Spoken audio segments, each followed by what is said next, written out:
सुस्वागतम सुस्वागतम सुस्वागतम. महाविद्यालयाच्या प्राचार्य डॉक्टर सुचित्रा नाईक मॅडम. आजच्या कार्यक्रमाचे प्रमुख पाहुणे भारताचे माजी सनदी अधिकारी, सामाजिक कार्यकर्ते, पत्रकार व लेखक श्री अविनाश धर्माधिकारी सर, महाविद्यालयाचे सर्व उपप्राचार्य, ग्रंथपाल, सर्व समन्वयक, प्राध्यापक आणि सर्व विद्यार्थी. डॉक्टर वा न बेडेकर स्मृती व्याख्यानमालेत सर्वांचे मनापासून स्वागत. एक आगळे वेगळे स्वप्न उराशी बाळगून अविनाश धर्माधिकारी यांनी चाणक्य मंडळ परिवाराची स्थापना केली. विद्याप्रसारक मंडळाचे माजी अध्यक्ष डॉक्टर वा न बेडेकर यांनी देखील असंच एक स्वप्न उराशी बाळगलं होतं. स्वप्न समाजोन्नतीचं, स्वप्न युवा गौरवाचं. हेच स्वप्न आज विद्याप्रसारक मंडळ या शैक्षणिक संस्थेच्या स्वरूपात साकारले आहे. ठाणे शहराचा मानबिंदू असलेले विद्याप्रसारक मंडळ आज एज्युकेशन हब म्हणून ओळखले जाते. अर्थात यामागे डॉक्टर वा न बेडेकर यांचे अथक परिश्रम आहे. पेशाने डॉक्टर असलेले बेडेकर सर सामाजिक बांधिलकी जपणारे होते. ठाणे शहरातील मुलांना शिक्षणासाठी दूर जावं लागू नये आणि इथला समाज उच्च शिक्षित आणि सुसंस्कृत व्हावा हा एकच ध्यास त्यांच्या मनामध्ये होता आणि याच ध्यासातून विविध शैक्षणिक संस्थांची स्थापना करण्यात आली. समाजोन्नतीच्या ध्येयाने भारावलेल्या डॉक्टर वा न बेडेकर यांनी अविरत कार्य केले. बेडेकर कुटुंबाची दुसरी आणि तिसरी पिढी देखील तितक्याच निष्ठेने हे कार्य करत आहे. विद्यमान अध्यक्ष डॉक्टर विजय बेडेकर यांच्या द्रष्टा नेतृत्वाखाली आज सर्व शैक्षणिक संस्था प्रगतीपथावर आहेत. दिनरात्र प्रकाश अर्पी असताना जया कल्पिला अशी 8 दशकांची ही शैक्षणिक वाटचाल. अशा उत्तुंग व्यक्तिमत्वाला जर श्रद्धांजली व्हायची असेल तर ती त्यांना शोभेल अशीच असायला हवी. आणि म्हणूनच डॉक्टर वा न बेडेकर यांच्या जन्मशताब्दी वर्षाचं औचित्य साधून महाविद्यालयाने स्मृती व्याख्यानमालेची सुरुवात केली. या निमित्ताने महाविद्यालयात विविध क्षेत्रातील मान्यवरांची व्याख्याने झाली. डॉक्टर अनिल अवचट, संपादक गिरीश कुबेर, ज्येष्ठ चित्रकार लेखक विजयराज बोधनकर, पद्मश्री सुधार कोल्वे, राहीबाई पोपेरे इत्यादी मंडळींनी आजवर आपली व्याख्यान पुष्पे या व्याख्यानमालेत गुंफलेली आहे. सामाजिक, साहित्यिक, सांस्कृतिक, कला अशा सर्वच अंगांना स्पर्श करणारी ही व्याख्यानमाला आणि आज याचे 27वे पुष्प. माजी सनदी अधिकारी, सामाजिक कार्यकर्ते, पत्रकार व लेखक श्री अविनाश धर्माधिकारी यांच्याद्वारे आजचं हे पुष्प गुंफलं जाणार आहे. तत्पूर्वी मी महाविद्यालयाच्या प्राचार्य डॉक्टर सुचित्रा नाईक मॅडम यांना विनंती करते की त्यांनी त्यांचं मनोगत व्यक्त करावं. मानसी मॅडम धन्यवाद. एकदम दमदार सुरुवात करून दिली. कालच मकर संक्रांत झाली. आपण सगळ्यांनी एकमेकांना भरपूर गोड बोलण्यासाठी शुभेच्छा दिल्या, तिळगुळ दिले, व्हॉट्सअप मेसेजेस भरभरून वाहत होते. पण ते सगळं होत असताना कुठेतरी मनात आलं की नेहमीच गोड बोलून चालत नाही. समाजामध्ये कटू आणि सत्य बोलणारे पण काही जागले असावे लागतात. आणि मला असं वाटतं की ही जागल्याची भूमिका अत्यंत सजगपणे गेली अनेक वर्ष राबवणारे, सजगपणे राबवणारे असे एक द्रष्टे, चिंतनशील, कृतिशील लेखक आणि सच्चे कार्यकर्ते आज आपल्याला व्याख्यानमालेसाठी लाभलेले आहेत. त्यांच्या अस्वस्थ दशकाच्या डायरीने अनेक मंडळींना, अनेक नवतरुण मंडळींना त्या काळात जाग आली. आपण देश स्वतंत्र तर झाला, पण स्वातंत्र्योत्तर पिढी जी होती ती जेव्हा आजूबाजूला पाहू लागली तेव्हा अर्थातच अनेक प्रश्न पडायला लागले. हेच ते स्वातंत्र्य होतं का ज्याच्यासाठी अनेकांनी बलिदान दिलं? हेच ते स्वातंत्र्य होतं का ज्याच्यासाठी अनेक संसारांची राख रांगोळी झाली? आणि हे सगळं भान आणून देण्यासाठी मला वाटतं सरांचं ते पुस्तक हे एक पथदर्शी पुस्तक ठरलेलं आहे. महाराष्ट्राला जसं मानसी मॅडम म्हणाल्या, कृतिशील लेखकांची, कृतिशील चिंतकांची आणि कृतिशील एज्युकेशनिस्टची खूप मोठी परंपरा जी अगदी टिळकांपासून किंवा त्यांच्याही आधीपासून सुरू झालेली आहे, अशी एक खूप चांगली परंपरा आहे. त्याच्यात आपलं द्वीपकल्प पण येतं. पण हेच जेव्हा पूर्ण सामाजिक स्तरावर करायची वेळ येते तेव्हा त्या कृतीला खूप सारं त्याच्यात विल पॉवर लागते, त्याच्यात खूप सारं ध्येयवाद लागतो आणि अशी वेडी ध्येयवादी माणसं पण पुन्हा खूप थोडी असतात. सरांनी नुसतंच लेखन केलंय असं नाहीये, तर चाणक्यतर्फे त्यांनी एक कृतिशील विचारांचा एक पायंडा पाडून दिलेला आहे महाराष्ट्रात. आणि त्यामुळेच मला असं वाटतं की आज मानसी मॅडम म्हणाल्या तशा एक खूप वेगळा माणूस आपल्याला या व्याख्यानमालेसाठी लाभला आहे. तुमचाच धागा पुढे नेण्यासाठी मी असं म्हणेन की 50 वर्ष आपल्या कॉलेजला नुकतीच होऊन गेलेली आहेत आणि जी काही कमतरता आपल्या पूर्वसुरींना दिसली ती कमतरता भरून काढण्यासाठी त्यांनी नवनवीन कोर्सेस आणि नवी नवी कॉलेजेस, नव्या नव्या संस्था उभ्या केल्या. मला असं वाटतं की आपलं आर्ट्सचं सगळ्यात महत्वाचं आणि मोठं कॉलेज आज आहे ठाणे जिल्ह्यातलं. आणि आता जर का आपण कॉल घेतला नाही आणि स्पर्धा परीक्षांचं शैक्षणिक केंद्र इथे सुरू केलं नाही तर मला असं वाटतं आपण नक्कीच काळाच्या मागे पडू. खूप सारी मुलं आपली ऑलरेडी स्पर्धा परीक्षांमधनं पार पडलेली आहेत. ती अतिशय वेगवेगळ्या महत्वाच्या की याच्यावर आहेत. आपले आत्ताचे कलेक्टर जे ठाण्याचे आहेत ते सुद्धा आपल्या विद्यासंकुलाचे माजी विद्यार्थी आहेत.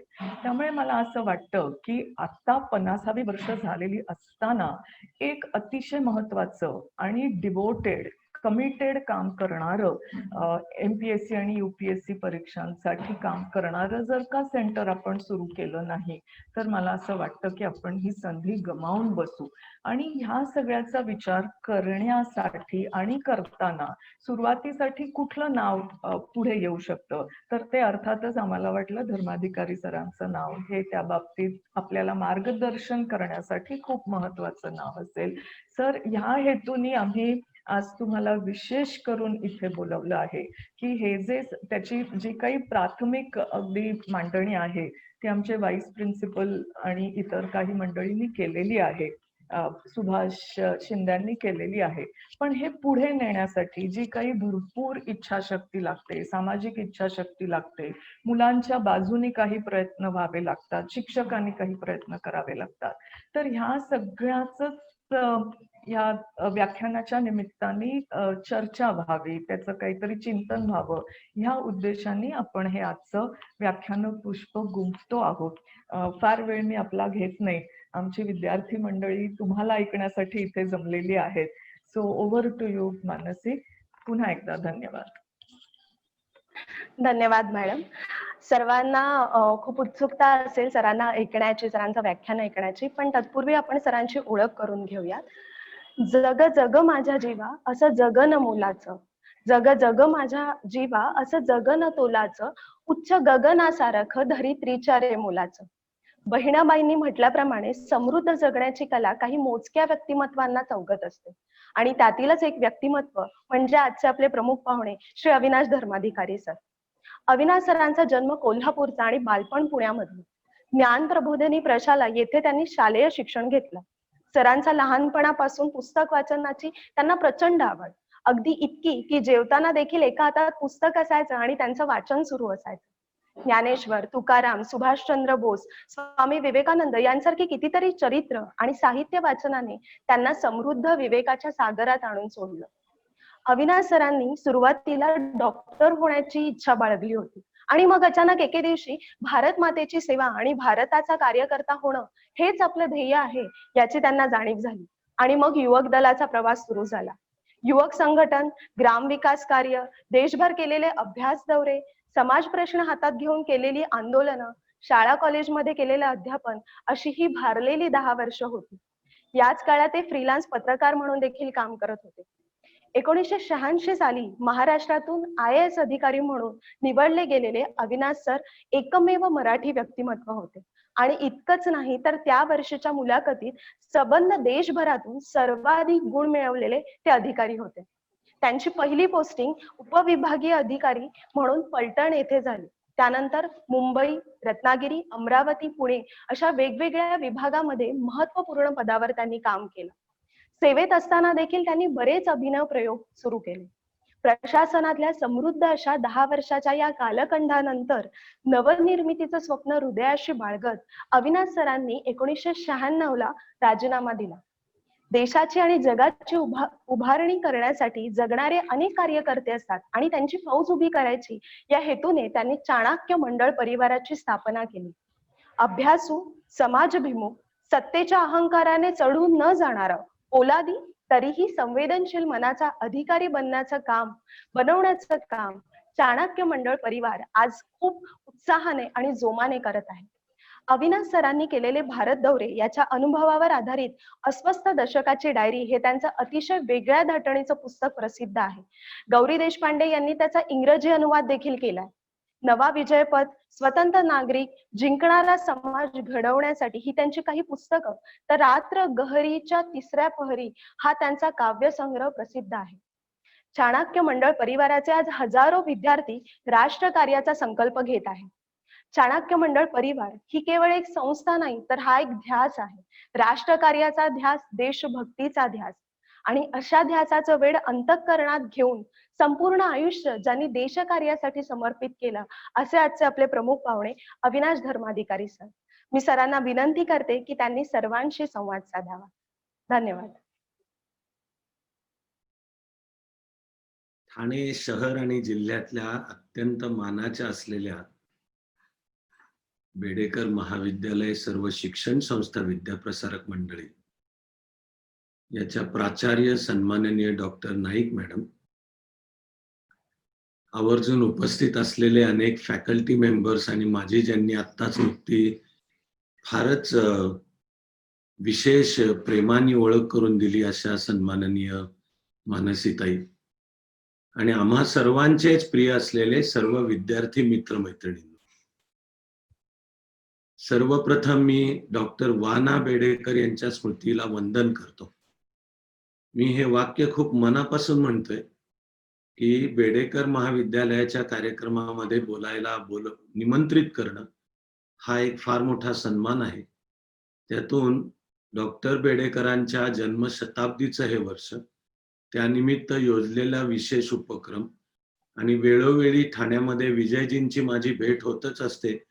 त्यांचं जे व्हर्सेटाईल आणि त्यांचंही देशाप्रती समर्पित व्यक्तिमत्व आहे, त्याच्या प्रकाशामध्ये माझेही अनेक क्षण आनंदाचे जात असतात. तेव्हा मी मनापासून महाविद्यालयाचे, संस्थेचे मला आज ही संधी दिल्याबद्दल आभार व्यक्त करतो. माझ्या बाजूनी 2 शब्द सुरुवातीला देऊन ठेवतो तुम्हाला. आज आपण हा कोरोना कालावधी आहे म्हणून हे असं झूम आणि फेसबुक लाईव्हही करतो आहोत. आता कोरोना असो नसो, शिक्षणही एका ज्या नव्या न्यू नॉर्मलला जात आहे, त्याच्यामध्ये ऑनलाईन एज्युकेशन किंवा ज्याला MOOC असं नाव आहे, massive online open platform, open courses, इकडे शिक्षणाची वाटचाल होते आहे. तेव्हा कोरोनातनं जग बाहेर पडलं तरी या प्रकारची सत्र चालू राहतील असा माझा अंदाज आहे. अर्थात हे म्हणत असताना मला खात्री आहे की शेवटी विद्यार्थी आणि ज्यांच्याशी आपण बोलतो ते समोर बसलेले आहेत प्रत्यक्ष, आणि त्यांचे डोळे, त्यांचे चेहरे आपल्याला दिसत आहेत. म्हणजे हा जो 2 वे संवाद होत असतो, हा 1 वे नसतो संवाद. मी माझ्या बाजूनी बोलतोय म्हणजे काहीतरी एकतर्फी बोलतोय, किंवा माझ्या समोरच्या स्क्रीनवर चौकटींच्या मध्ये काळ्या बॅकग्राऊंडवर काही नावं लिहिलेली आहेत त्यांच्याशी बोलतोय असा नसतो त्याचा अर्थ.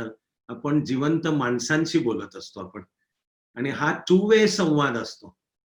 तर असा लवकरच जेव्हा अर्थात महाविद्यालय त्यांच्या सोयीने बोलवेल, तेव्हा माझ्या बाजूने मी शब्द देऊन ठेवतो की विद्यार्थ्यांशी प्रत्यक्ष संवाद करायला सुद्धा मी पुन्हा येईन, आणि त्यावेळेला आपण विद्यार्थ्यांशी हा असा चालू असलेला संवाद, विद्यार्थी, फॅकल्टी मेंबर, एक ज्या विलक्षण प्रगल्भतेने मानसीताई पण बोलल्या आणि डॉक्टर नाईक मॅडम पण बोलल्या, त्या प्रगल्भतेशी पुन्हा एक सहवास लाभायला मलाही आनंद वाटेल.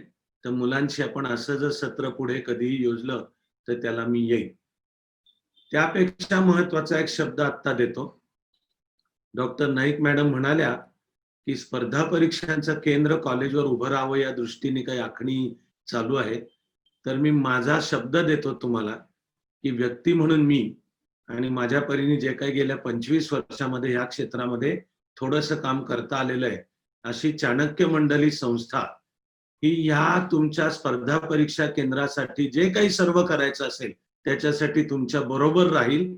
फक्त मला त्यावेळी कळू देत की काय नेमकं केलं पाहिजे, म्हणजे मग मी त्या दृष्टीने योजना करून महाविद्यालयावरचं स्पर्धा परीक्षा केंद्र चांगलंही चालावं, अतिशय आनंदी आणि उत्साही चालावं आणि त्यातून पण प्रॉडक्ट बाहेर पडावे जे प्रशासनाच्या द्वारा देशाची सेवा करतील. यासाठी माझ्याकडून आणि चाणक्य मंडलकडून होणारं सर्व सहकार्य मी ओपन म्हणजे त्याचा ब्लँक चेक देऊन ठेवतोय की मला त्यावेळी फक्त कळू दे कसं हवंय या विषयीचं. आता या प्रस्तावनेनंतर अर्थातच महाविद्यालयासहित सर्व फॅकल्टी मेंबर सहित प्रथम सर्व विद्यार्थ्यांना माझा मनापासून नमस्ते आहे. त्या एका नमस्तेमध्ये सुद्धा फार मोठं ब्रह्मांड साचवलेलं आहे. आता त्या प्रत्येक मुद्द्यावर सविस्तर बोलायला आता वेळ होणार नाही, पण नमस्ते या एका शब्दामध्ये आहे की माझ्यातील चैतन्य तुमच्यातील चैतन्याला नमस्कार करीत आहे. इतकं सगळं त्या एका नमस्ते या शब्दामध्ये येतं. तेव्हा संवादाची सुरुवात करायची ती आपलं मैत्रीचं नातं स्थापन करून, की आपण काय नात्याने बोलतो, तर नमस्ते हे ते नातं आहे. तर नमस्ते म्हणजे जे चैतन्य माझ्यात आहे तेच तुमच्या सर्वांच्या मध्ये आहे, तर ते एकमेकांना आपण प्रणाम करतो आहोत असं त्या नमस्तेमध्ये येतं. तेव्हा सर्वांना मनापासून नमस्ते. त्या नमस्तेच्या बरोबरीनेच आहेत सर्वांना सर्व काळ सर्व शुभेच्छा. मी मित्र होय, मला समजलेल्या भारतीय संस्कृतीचं एक फार महत्वाचं मूलभूत तत्व आहे, ते म्हणजे जीवनामध्ये जे काही करायचं ते करताना पहिल्यांदा प्रार्थना मनापासून करायची, सर्वेत्र सुखिनः सन्तु. सर्वांचं कल्याण हो ही प्रार्थना करायची आणि आपल्या परीने कामाला लागायचं. अगदी काय आपल्याला 10वी नंतर साईड कोणती ठरवून, 10वी माझं झालंय आणि आता मला महाविद्यालयात प्रवेश घ्यायचा आहे, तर त्या निर्णयासाठी सुद्धा आधी प्रार्थना सर्वांचं कल्याण हो आणि मग मी कामाला लागेल. 12वी नंतर मग काय मेडिकल किंवा इंजिनिअरिंगला जायचंय का, किंवा कॉमर्सला असलो तर मला सीए एंट्रन्स द्यायची आहे का, किंवा आर्ट्सला असलो तर मला मग 12वीच्या पुढे आता स्पेशल विषय कोणते घेऊ हे ठरवायचंय का, तरी प्रार्थना सर्वांचं कल्याण हो आणि मग मी माझ्या कामाला लागतोय. असं करत करत व्यक्तिमत्वाचा विकास, आज आपल्याला स्पर्धा परीक्षांचा विषय थोडक्यामध्ये समजावून घ्यायचा आहे, तरी सुद्धा पहिली प्रार्थना सर्वेत्र सुखिनः सन्तु.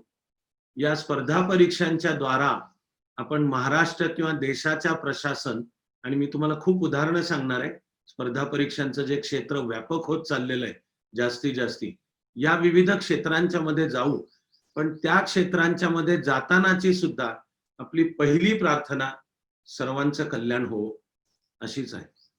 मी खरोखर वेळेअभावी आणि अगदी थोडक्यात तुम्हाला हे सांगतो की सर्वांचं कल्याण होवो अशी प्रार्थना करून कामाला लागण्याने काय खरंच होत असतं का हो सर्वांचं कल्याण? तर पहिली तर गोष्ट मी तुम्हाला अनुभवाने सांगतो की म्हणणाऱ्याचं कल्याण व्हायला सुरुवात होते. जर अंतःकरणामधली भावना प्रामाणिक असेल की माझ्या परीने हे जे काही मी करतोय त्याद्वारे सर्वांचं समाजाचं कल्याण होण्यामध्ये खारीच्या पासून सिंहाच्या पर्यंतचा वाटा घेतला जावा, तर खरंच जो म्हणतोय त्याचं कल्याण होतं.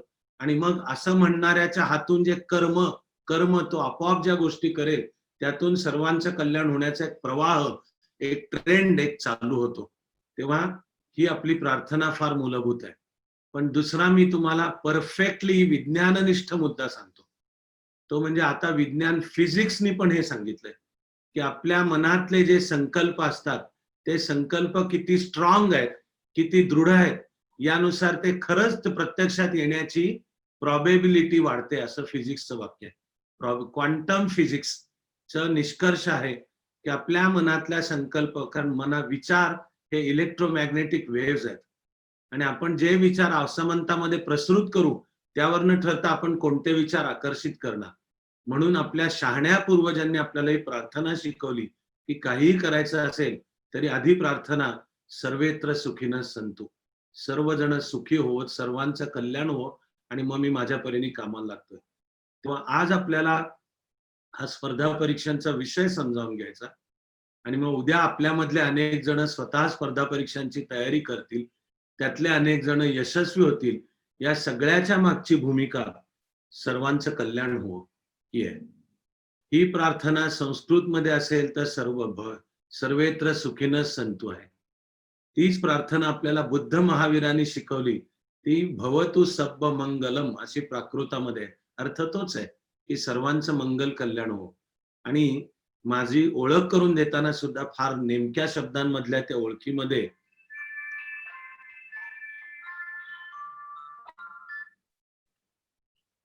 नेमक्या शब्दांमध्ये करून दिलेल्या त्या ओळखीत सुद्धा जे सांगण्यात आलं की लहानपणापासून मी ज्ञानोबा, तुकोबा, रामदास म्हणजे संतांचं कार्य, समाज सुधारकांचं कार्य ह्याचं वाचनाच्या द्वारे ओळख करून घेतली.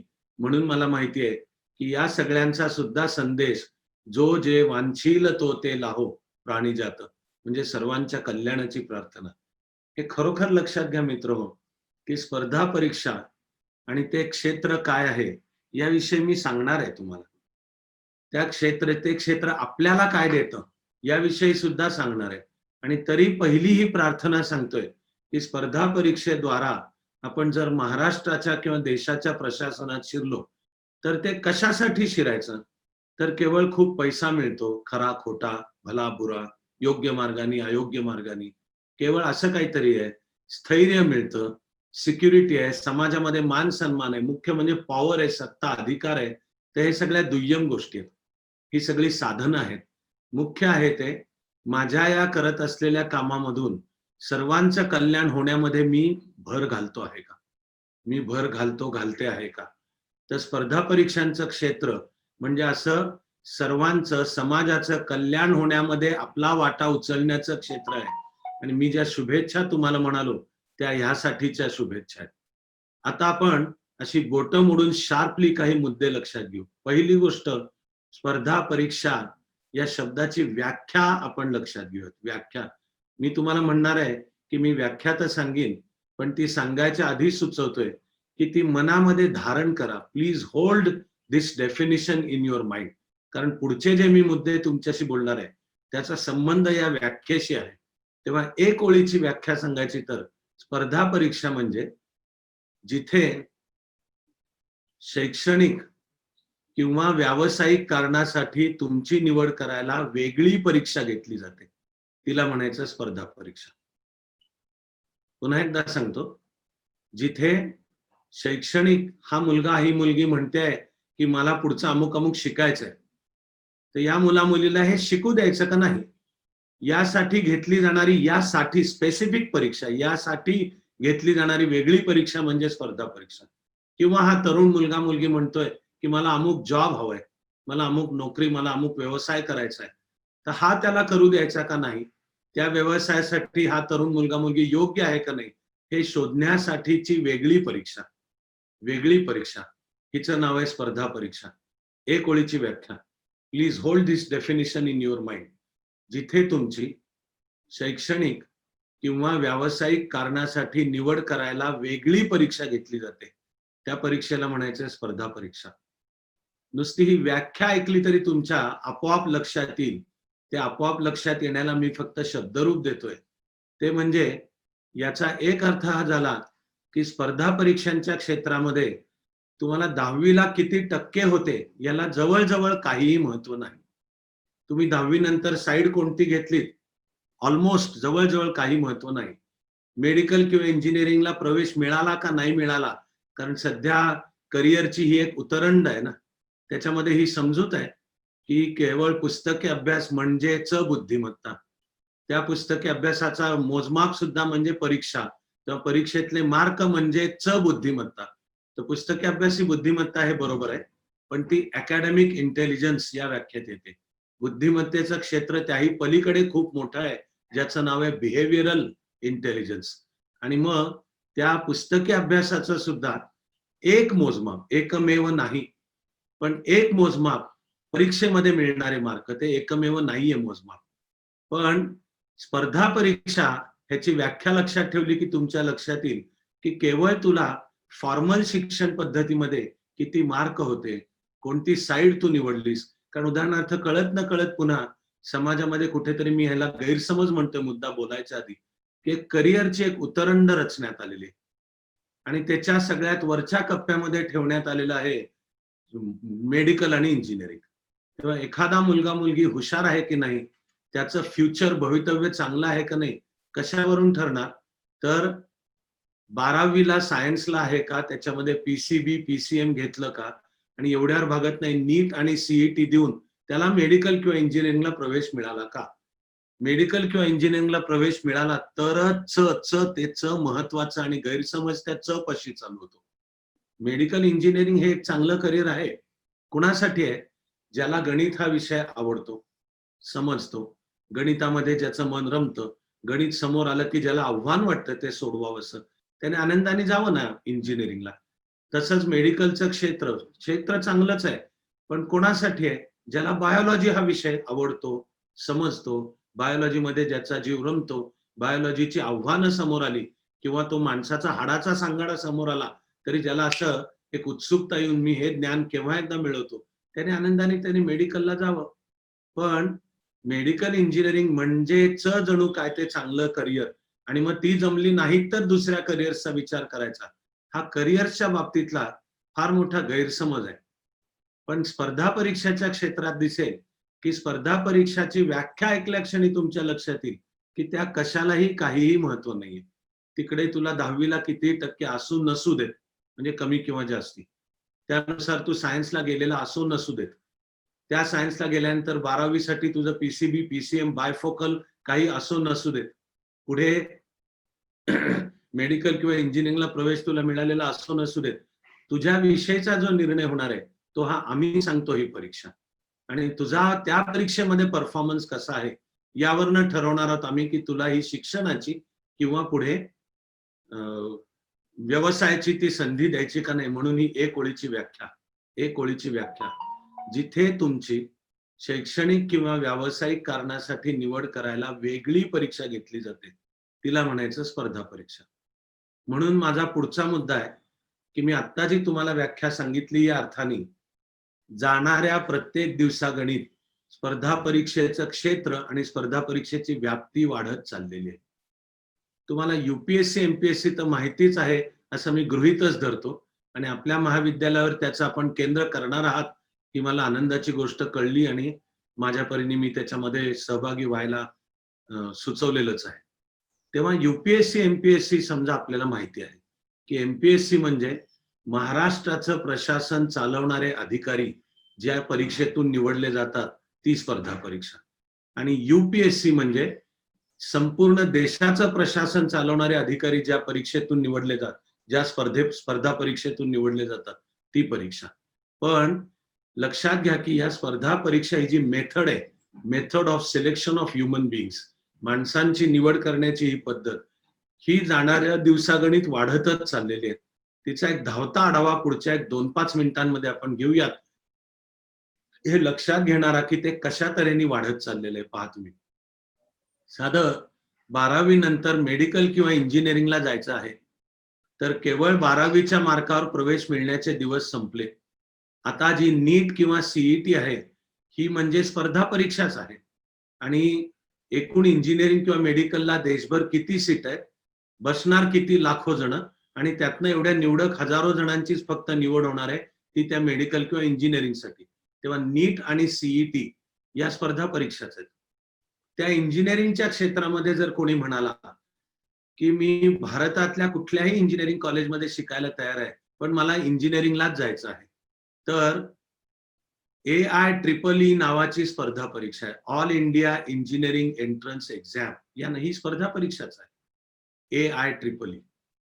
मग त्या इंजिनिअरिंग मध्ये जर कोणी म्हणाला की मला IIT हे जागतिक दर्जाच्या इंजिनिअरिंग इन्स्टिट्यूशन्स आहेत आणि त्यांनी भारताची शान वाढवलेली आहे, आणि आपल्यालाही ठाण्याच्या जवळ पवईला एक IIT आहे हे तुम्हाला माहिती असेलच.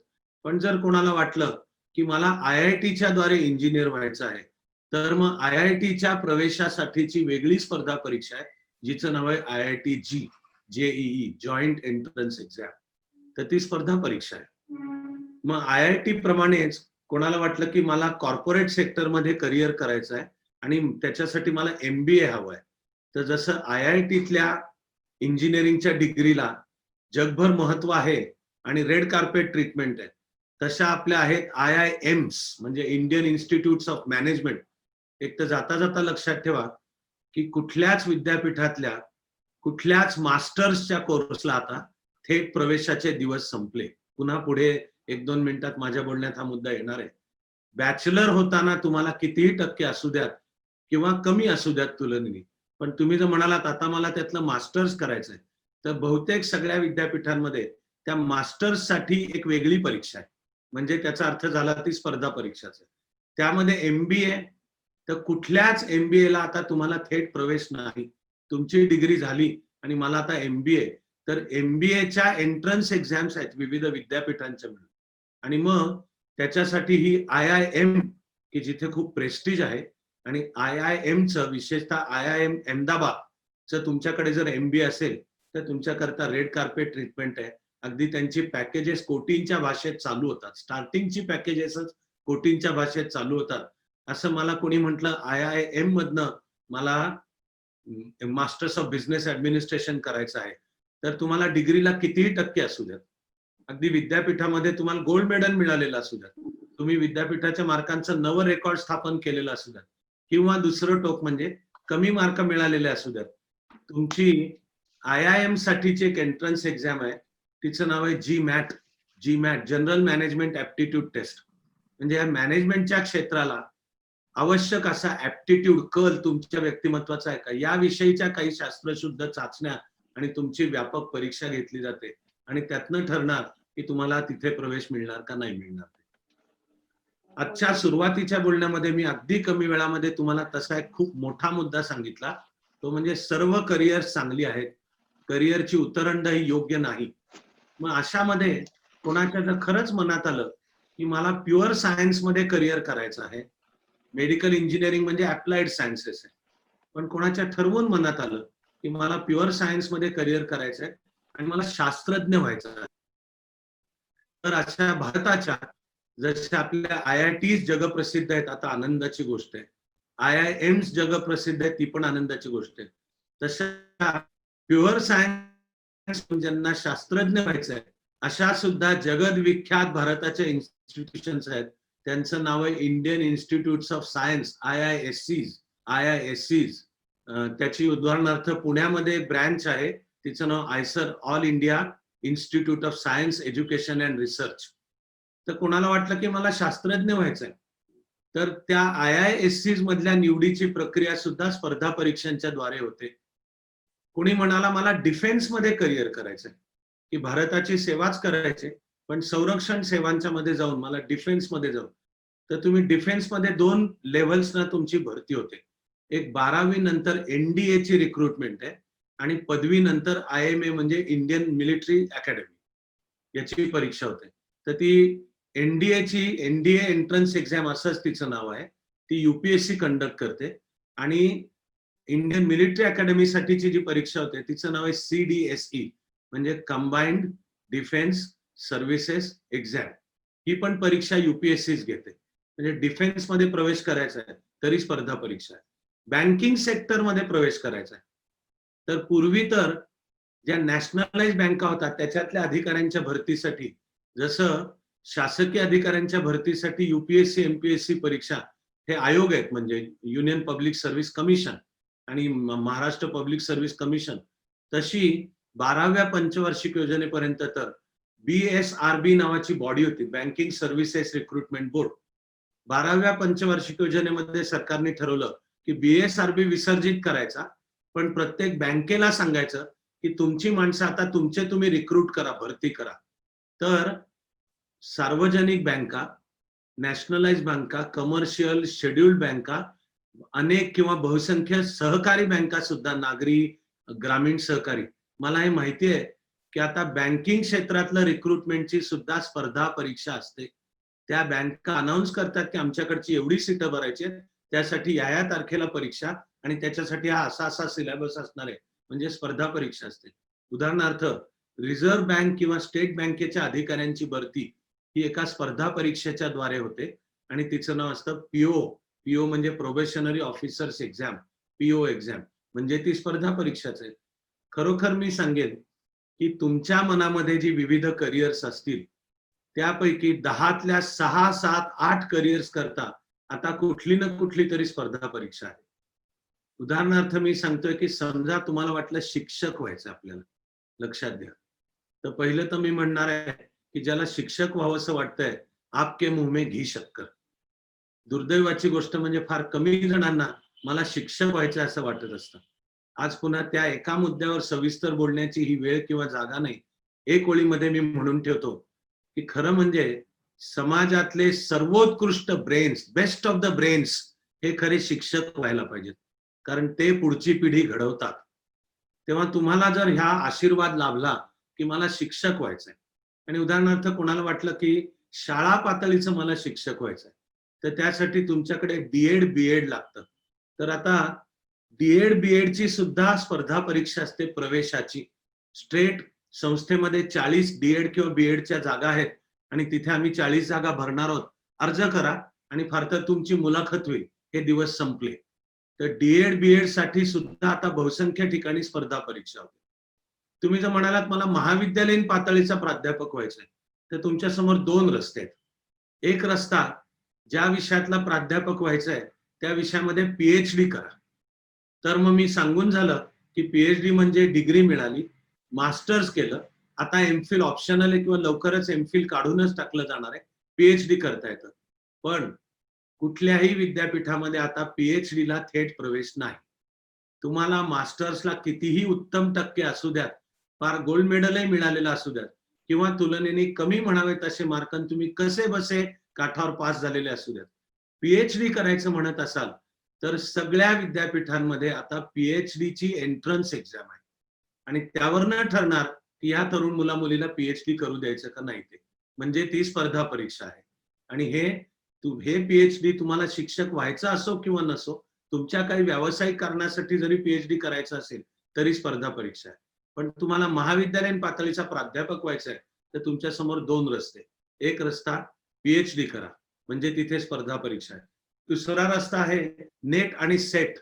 तर सेट म्हणजे स्टेट एलिजिबिलिटी टेस्ट आणि नेट म्हणजे नॅशनल एलिजिबिलिटी टेस्ट. जर कोणी म्हणाला की मला राज्याच्या पातळीचा, महाराष्ट्र राज्याच्या पातळीचा महाविद्यालयीन प्राध्यापक व्हायचंय, तर आपल्याकरता सेट ही परीक्षा आहे. आणि कोणी म्हणाला की मी भारतातल्या कुठल्याही महाविद्यालयात आणि इंग्लिश मधनं असेल मी शिकवायला तयार आहे, तर नॅशनल एलिजिबिलिटी टेस्ट आहे. तर ही पण स्पर्धा परीक्षाच आहे. शेवटची 2 म्हणून तुम्हाला आश्चर्य वाटतील अशी उदाहरणं सांगतो. कोणाला असं वाटलं की विदेशात आपल्याला जायचंय शिकायला किंवा जॉब करायला, दोनों सूरतों में विदेशात जाण्याकरताची सुद्धा स्पर्धा परीक्षा आहे. उदाहरणार्थ अनेकातली, प्रत्येक बदलते ती स्पर्धा परीक्षा. पण कोणी म्हणाला की मला अमेरिकेमध्ये जाऊन इंजिनिअरिंग करायचंय, तर तुमची जीआरई नावाची ग्रॅज्युएट रिसर्च एक्झाम ही स्पर्धा परीक्षा आहे आणि तुमच्या त्यातल्या परफॉर्मन्सवर ठरतं की तुम्हाला अमेरिकेत जाऊन इंजिनिअरिंग करता येईल का नाही. आणि तुमचा जेवढा त्या जीआरई मध्ये परफॉर्मन्स चांगला असेल तेवढा तुम्हाला अमेरिकेतल्या विद्यापीठांची मग निमंत्रण सुद्धा येऊ शकतील. असं कोणी म्हटलं की मला हार्वर्डमध्ये लॉ करायचं आहे किंवा एकूणच वेस्टर्न शैक्षणिक जगतात ही संकल्पना पूर्वी आलेलीच आहे, आपल्याकडे आता यायला लागलेली आहे आणि ती विस्तारत होत चाललेली आहे. ती म्हणजे तुम्ही ज्या क्षेत्रामधलं शिक्षण घेऊ म्हणाल आणि नंतर ज्या क्षेत्रामध्ये व्यवसाय काम करू म्हणाल, त्याला आवश्यक व्यक्तिमत्व आहे का तुमचं, तुमच्या व्यक्तिमत्वामध्ये त्याला आवश्यक गुण आहेत का, याच्या मानसशास्त्रीय चाचण्या तयार केलेल्या असतात. त्यांचं नाव आहे ऍप्टिट्यूड टेस्ट. त्या वेगवेगळ्या प्रकारच्या असतात. आणि तुम्ही जर म्हणालात की मला विशिष्ट क्षेत्रामध्ये शैक्षणिक किंवा नंतर व्यावसायिक करिअर करायचंय, तर त्या क्षेत्राबद्दलच्या वेस्टर्न शिक्षणामध्ये त्याचं नाव आहे स्कोलॅस्टिक ऍप्टिट्यूड टेस्ट.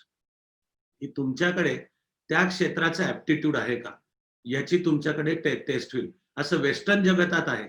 आणि मग त्या स्कोलॅस्टिक ऍप्टिट्यूड टेस्ट एसएटीज मध्ये तुमचा स्कोअर किती हाय येतो याच्यावरनं तुम्हाला तो कोर्स करता येईल का नाही आणि नंतर त्या क्षेत्रामध्ये काम करता येईल का नाही हे ठरतं. आपल्याकडे सुद्धा हे यायला लागलेलं आहे. भारत जो बदलतो आहे आणि चांगल्या गोष्टी घडत आहेत आणि मी म्हणालो की आपल्या जागतिक दर्जाच्या शिक्षण संस्था आपल्याकडे तयार व्हायला लागलेल्या आहेत आणि IITs आहेत, IISCs आहेत, IIMs आहेत. तशा आपल्या नॅशनल लॉ स्कूल्स आहेत, NLS नॅशनल लॉ स्कूल्स. तर लॉ क्षेत्रामध्ये जर करिअर करायचं असेल, आधी शिक्षण आणि नंतर व्यवसाय, तर LSAT अशा आपल्याकडे पण स्कोलॅस्टिक ऍप्टिट्यूड टेस्ट आलेत. म्हणजे लिगल LSAT म्हणजे लिगल स्कोलॅस्टिक ऍप्टिट्यूड टेस्ट. मग हे तुम्ही पाहाल की युपीएससी एमपीएससीच्या क्षेत्रात सुद्धा 2011 सालापासून आलेलं आहे. युपीएससी एमपीएससी दोन्हीची जी पूर्व परीक्षा असते तिच्यामध्ये एक कंपल्सरी पेपर आहे, त्याचं नाव आहे सीसॅट. सीसॅट म्हणजे सिव्हिल सर्व्हिस ऍप्टिट्यूड टेस्ट, आणि हे कंपल्सरी पेपर आहे. एमपीएससी मध्ये तो 200 मार्काचा पेपर असतो आणि तुम्ही प्रिलिम क्लिअर कराल की नाही हे तुमच्या त्या 200 मार्काच्या मध्ये किती मिळाले हे पूर्ण मार्क मोजले जातात. आणि ते आणि जीएस जनरल स्टडीज जो 2 मिनिटांमध्ये मी त्या मुद्द्यापाशी पोहोचीनच, 2-3 मिनिटांच्या मध्ये त्या मुद्द्यापाशी मी पोहोचीनच, असं प्रत्येकी 200 मार्काचे 2-2 पेपर. तर त्याच्यामध्ये सीसॅट हा एमपीएससी मध्ये तर कंपल्सरी आहे.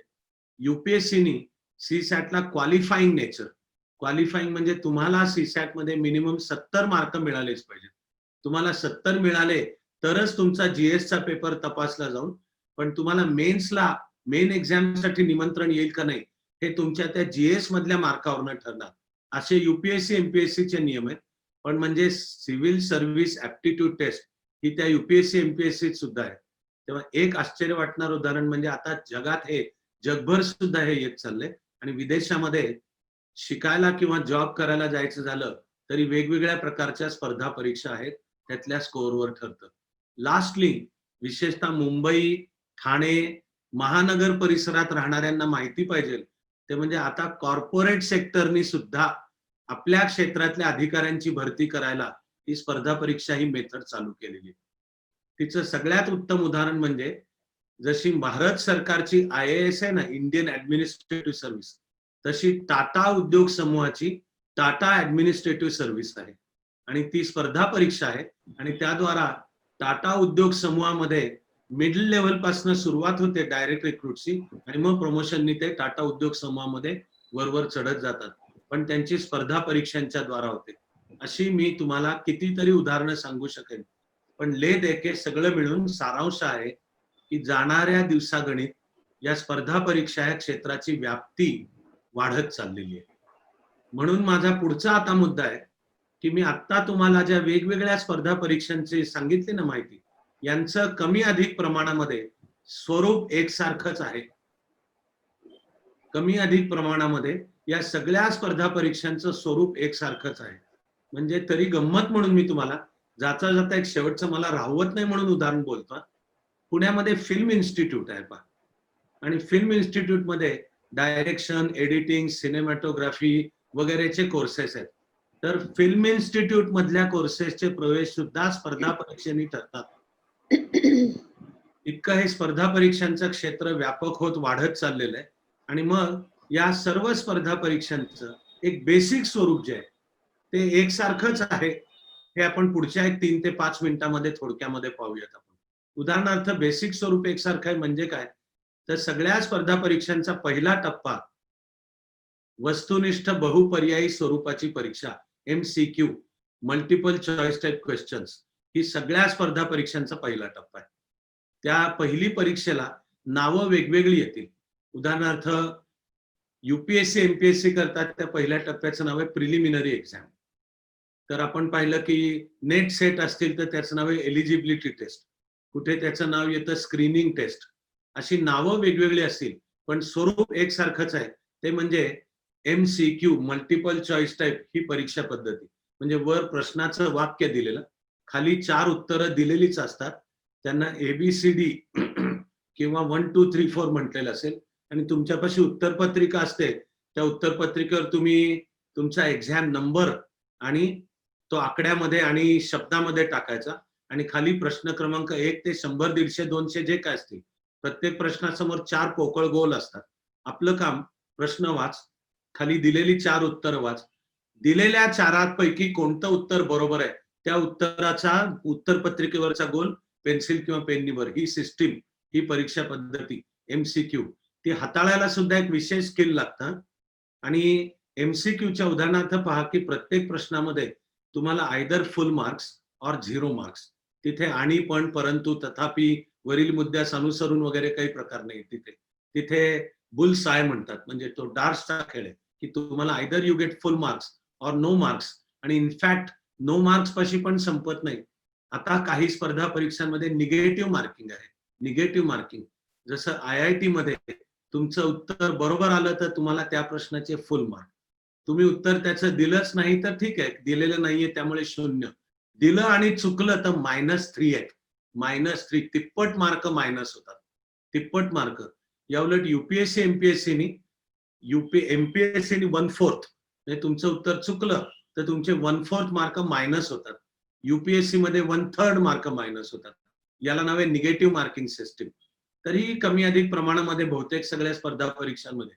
तेव्हा पहिला टप्पा वस्तुनिष्ठ बहुपर्यायी परीक्षा पद्धती. तसाच त्या पहिल्या टप्प्यापासून पुढच्या मुख्य टप्प्याला सुद्धा बहुतेक सगळ्या स्पर्धा परीक्षांमध्ये हा GS जनरल स्टडीज सामान्य अध्ययन हा पेपर असतो आणि त्याच्यामध्ये 6 घटक बहुतेक सगळ्या स्पर्धा परीक्षांमध्ये कॉमन आणि कंपल्सरी असतात. भारताचा इतिहास प्राचीन, मध्ययुगीन, आधुनिक आणि आधुनिक म्हणजे केवळ 1947 पर्यंतचा नाही, आजपर्यंतचा असा भारताचा इतिहास, प्रचलित घडामोडी महाराष्ट्र, भारत आणि जगाच्या पातळीच्या. त्यानंतर राज्य घटना आणि राज्य पद्धती हिचा फोकस असतो भारताची राज्यघटना, पण त्यासाठी जगातल्या सर्व राज्यघटना आणि त्यातल्या लोकशाही राज्यघटनांवर फोकस असं करून राज्यघटना आणि राज्य पद्धती.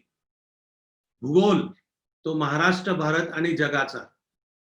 आर्थिक अर्थव्यवस्था तिचा फोकस असतो 1991 नंतरचं भारत, पण 1991 नंतरचा भारत म्हणजे LPG लिबरलायझेशन, प्रायव्हेटायझेशन, ग्लोबलायझेशनचा भारत. तो कळायचा असेल तर सगळ्या जगाची अर्थव्यवस्था कळावी लागते. आणि लास्टली अँड इक्वली इम्पॉर्टंटली म्हणजे last but not least science and technology. म्हणजे तुमची बॅकग्राऊंड काही असू द्या, तुमची आर्ट्स असली बॅकग्राऊंड तरी तुम्हाला सायन्स अँड टेक्नॉलॉजीचा अभ्यास करायचाच आहे. कॉमर्स बॅकग्राऊंड असली तरी सायन्स अँड टेक्नॉलॉजीचा अभ्यास करायचाच आहे. आणि सायन्स बॅकग्राऊंड असली त्यातली तुम्ही मेडिकल इंजिनिअरिंगची डिग्री असली तरी तुम्हाला भारताचा इतिहास, भारताचा भूगोल हे सगळे, भारताची अर्थव्यवस्था, भारताची राज्यघटना हे सगळे अभ्यास करायचे. जनरल स्टडीज हा बहुतेक सगळ्या स्पर्धा परीक्षांमध्ये कॉमन आणि कंपल्सरी विषय आहे. आणि त्याचा एक दृष्टिकोन तुम्ही लक्षात घेतला तर हे शैक्षणिक दृष्ट्या सुद्धा कसं बरोबर आहे हे तुमच्या लक्षात येईल. आपल्याला ज्या क्षेत्रामध्ये स्पेशलायझेशन करायचंय ते करण्यासाठी सुद्धा खूप विस्तृत क्षेत्रामधली विस्तृत माहिती असावी लागते. खरोखर तुमच्या लक्षात येईल की वकील व्हायचं झालं, पत्रकार व्हायचं झालं, शिक्षक व्हायचं झालं, प्राध्यापक व्हायचं तर त्याला केवळ त्याच्याच एका काय ते विषयातलं माहिती आहे असं नाही चालणार आहे. त्याला तो विषय शिकवायला किंवा पत्रकारिता करायला आणि जाऊन ज्याची समजा मुलाखत घ्यायची. आता डॉक्टर रोहिणी गोडबोले यांना फ्रान्सचा एक सर्वोच्च पुरस्कार मिळाला. किती भारतीयांच्या करता एक आनंदाची आणि अभिमानाची गोष्ट आहे. पण मग त्यांना विज्ञानाच्या त्या कोणत्या विषयाकरता मिळाला? आणि मग कल्पना करा की त्या डॉक्टर रोहिणी गोडबोले यांची मुलाखत एक पत्रकार घेतोय, तर अरे तुला ती घ्यायला तुला तो विज्ञानातलाही तो विषय समजायला पाहिजे ना.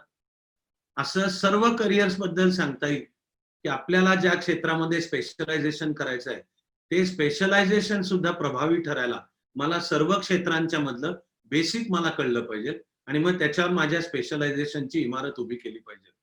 इंग्लिश मधलं जे एक छान वाक्य असतं ना, jack of all trades and master of none, असं इंग्लिश मधलं वाक्य येतं की jack of all trades and master of none. पण आधुनिक होत चाललेल्या शिक्षण पद्धतीमध्ये त्याला बाबा आमटेंनी एक फार छान वाक्य, त्याच्यात एक सूक्ष्म बदल केला आणि बाबा आमटेंनी एक फार छान वाक्य सांगितलं. बाबांचं वाक्य आहे jack of all trades and master of at least one. म्हणजे मला खूप विस्तृत विषयांमधलं खूप विस्तृत समजतं, त्याचा मी अभ्यास केलाय आणि मग मी माझ्या एका क्षेत्रामधला तज्ज्ञ आहे. तर तुम्हाला त्याच्या मागचं लॉजिक जर लक्षात आलं तर GS हे UPSC MPSC सहित बहुतेक स्पर्धा परीक्षांच्या मध्ये का कॉमन आणि कंपल्सरी आहे हे तुम्हाला लक्षात येईल आणि अर्थातच तुमचा मग अभ्यास त्याचा आणखीन चांगला होईल. असा सर्व स्पर्धा परीक्षांचा पहिला टप्पा प्रिलिमिनरी एक्झाम आणि ती MCQ वस्तुनिष्ठ बहुपर्यायी मल्टिपल चॉईस टाईप क्वेश्चन्स. त्यानंतर मग तुम्हाला निमंत्रण येतं मुख्य परीक्षेचं आणि तिथे ती मुख्य परीक्षा आता फरक काही चालू होता पण थोड्या बहुत फरकांसहित आता ती मुख्य परीक्षा लेखी म्हणजे निबंध वजा म्हणजे सब्जेक्टिव्ह. म्हणजे प्रिलिमिनरी मध्ये विचारलेल्या प्रश्नामध्ये एकच काय ते ठाम उत्तर संभाव्य आहे, पण मेन एक्झाम मध्ये मात्र तुम्हाला तुमची मतं विचारली जातील. क्रिटिकली एक्झामिन किंवा एक्सप्लेन किंवा कम्पेअर अँड कॉन्ट्रास्ट आणि सगळं सांगून गिव्ह युअर ओपिनियन, या प्रकारचे प्रश्न आता मुख्य परीक्षेमध्ये आहेत. पूर्व परीक्षेमध्ये आता विराट कोहलीची एकूण शतकं किती, हाफ सेंचुरीज किती, टेस्ट क्रिकेटमध्ये रन्स किती, त्यातल्या 50s किती, वन डे मध्ये किती, 2020 मध्ये किती, टेस्ट क्रिकेटमध्ये किती, हे प्रश्न येतील. तुम्हाला प्रश्न ऐकता नाही लक्षात की याची एक काय ते ठाम उत्तर आहे.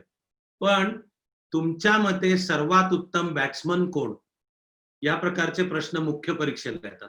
सब्जेक्टिव्ह म्हणजे तिथे तुम्हाला केवळ क्रिकेट आवडून चालणार नाही, केवळ कोणीतरी एकच बॅट्समन आवडतो हे चालणार नाही, तर तुम्हाला वेगवेगळ्या बॅट्समनशी तुलना करून क्रिकेटची तुमच्या उत्तरामध्ये समज व्यक्त झाली पाहिजे आणि मग सांगता आलं पाहिजे की तुमच्या मते तो गावस्कर असू द्यात किंवा सचिन तेंडुलकर किंवा राहुल द्रविड असू द्यात किंवा विराट कोहली किंवा रोहित शर्मा इत्यादी, तुमचं जे काही मत असेल ते का म्हणत आहात हे तुम्हाला स्वतःच्या शब्दात मांडता आलं पाहिजे. म्हणजे मुख्य परीक्षेमध्ये या व्यक्तीला विचार करता येतो का, तो स्वतंत्रपणे विचार करता येतो का, समोर येणाऱ्या मुद्द्याच्या ज्या अनेक बाजू आहेत त्याचा या व्यक्तीचा अभ्यास आहे का, आणि मग तो सगळा अभ्यास या व्यक्तीला स्वतःच्या शब्दात मांडता येतोय का, आणि सगळ्यात महत्वाचं म्हणजे स्वतःचा स्वतंत्र विचार करता येतो का, आणि तो विचार सुद्धा योग्य शब्दात मांडता येतो का, इतकं सगळं त्या मुख्य परीक्षेमध्ये येतं. आता परीक्षेनुसार मुख्य परीक्षेचे प्रकार थोडे वेगवेगळे आहेत, तो प्रत्येक सविस्तर सांगता नाही येणार आहे. आपल्याला युपीएससी एमपीएससी मुख्यतः डोळ्यासमोर ठेवायचे, त्या दोनाविषयी मात्र थोडक्यात सांगेल.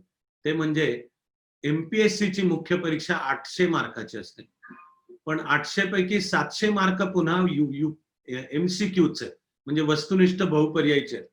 जीएस चे 4 पेपर असतात, प्रत्येकी 150 मार्काचे जीएस चे 4 पेपर असतात, म्हणजे हे झाले 600 मार्क. आणि इंग्लिश आणि मराठीचा एक कंबाईंड एमसीक्यू टाईपचा प्रश्न पेपर असतो, ते झाले 700. 800 पैकी 700 मार्काची परीक्षा वस्तुनिष्ठ बहुपर्यायीची आहे, पण उरलेला एक इंग्लिश आणि मराठीचा कंबाईंड पेपर कंपल्सरी पेपर आहे, पण तो 100 मार्काचा असतो आणि त्याच्यामध्ये प्रत्येकी एक एसे लिहायचा आहे, एक प्रेसी म्हणजे सारांश लेखन करून दाखवायचं आहे, कॉम्प्रिहेन्शन म्हणजे उतारा लिहिलेला असेल तो उतारा वाचायचा आणि त्याच्या प्रश्नांची उत्तरं द्यायची, आणि भाषांतर म्हणजे English to Marathi, Marathi to English याचा कंपल्सरी पेपर आहे. अशी एमपीएससी ची मुख्य परीक्षा 800 मार्कांची आहे. युपीएससी ची मुख्य परीक्षा मात्र संपूर्णपणे लेखी स्वरूपाची येते. त्याच्यामध्ये इंग्लिश आणि एक भारतीय भाषा, जी आपल्यापैकी बहुसंख्य जणांकरता मराठीच असेल, ती कंपल्सरी असते आणि ते क्वालिफाईंग नेचर आहे.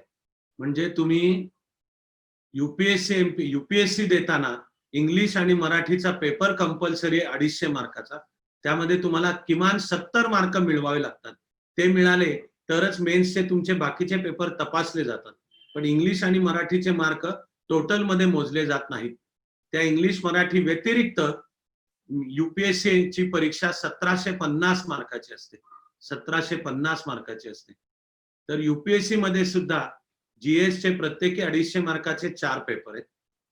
जीएस 1, 2, 3, 4 या प्रत्येकामध्ये तपशील काय आता सांगत नाही, तेवढा वेळ आपल्यापाशी नाही, पण जीएस 1, 2, 3, 4 हे 4 प्रत्येकी 250 मार्काचे.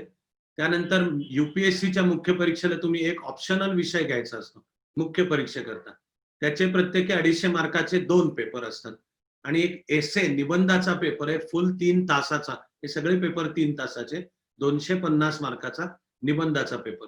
मी तुमच्याशी आता बोलतोय तेव्हा चालू वर्षीची युपीएससीची मुख्य परीक्षा आता चालू आहे, शेवटचे 2 पेपर आता 16 आणि 17 तारखेला आहेत. तेव्हा युपीएससीची मुख्य परीक्षा लेखी स्वरूपाची असते. आणि यानंतर शेवटचा टप्पा तो युपीएससी एमपीएससी सहित सगळीकडे कॉमन आणि कंपल्सरी, तो म्हणजे मुलाखत. आता फक्त काही निवडक अशी मती पद शासनामध्ये खूप लो लेव्हलची आहेत की ज्यांना मुलाखत नाही, आणि तिथे सुद्धा शासनाला माझं म्हणणं आहे की त्या पदांना सुद्धा खरं म्हणजे मुलाखत असायला पाहिजे. पण शासनाने असा विचार केला की मुलाखत कोणाची घ्यायची, तर ज्याची कम्युनिकेशन स्किल्स तपासायची आहेत. आणि मग कम्युनिकेशन स्किल्स कोणाची तपासायची, तर ज्याचा थेट जनतेशी संबंध येतो. उदाहरणार्थ मंत्रालयामध्ये जो मंत्रालयीन असिस्टंट म्हणजे क्लेरिकल लेवल आहे, तर मंत्रालयातला असिस्टंट म्हणून ज्याला काम करायचं आहे, तर शासनाने असा विचार केला की मंत्रालयाच्या असिस्टंटचा कुठे जनतेशी थेट संबंध येतो. मंत्रालयातल्या असिस्टंटचा संबंध section officer, under secretary, deputy secretary इत्यादींशी आहे. लोकांशी थेट कुठे संबंध येतो, म्हणून त्याला इंटरव्ह्यू ठेवलेला नाही. माझ्या परीने माझं शासनाला म्हणणं आहे की त्या मंत्रालयातल्या असिस्टंटचा एक म्हणजे थेट लोकांशी संबंधित नाही, हे खरं नाहीये. तुम्ही कधीही मंत्रालयाच्या दारात गेलात तरी पाहाल की दुपारी सामान्य नागरिकांना मंत्रालयात प्रवेश असतो. त्या प्रवेशाच्या आधी अशी मंत्रालयापासून चर्चगेट पर्यंत लांब रांग लागलेली असते. हजारो लोक मंत्रालयामध्ये आपल्या कामासाठी, आणि त्या निमित्ताने लोकांशी संपर्क येतोच. पण कम्युनिकेशन स्किलची परीक्षा घ्यायची, तर मग मंत्रालयातल्या असिस्टंटकडे कम्युनिकेशन स्किल नको किंवा त्याच्या कम्युनिकेशन स्किलची परीक्षा व्हायला नको. तर शासनाला माझ्या परीने मी सांगितलंय की त्यांच्या सुद्धा मुलाखती व्हायला पाहिजेत.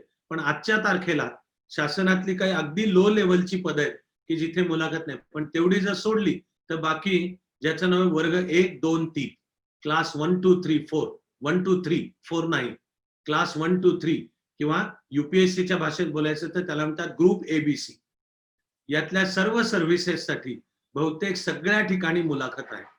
कारण केवळ कागदावरच्या मार्कावर तुमची निवड होण्याचे दिवस आता संपले.